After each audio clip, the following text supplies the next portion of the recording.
Es esmu Liena Bločmele. Valmiera ir īpaša ar to, ka Valmiera ir ļoti dinamiska. Muzeja garšaugu dārziņā var iepazīties, pataustīt, pagaršot, pasmažot vairāk kā 150 dažādus augus.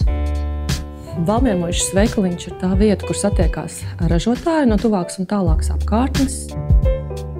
Saulainā dienā ar draugiem braucam ar riteņiem uz Brenguļiem. Valmierā viss ir tuvu.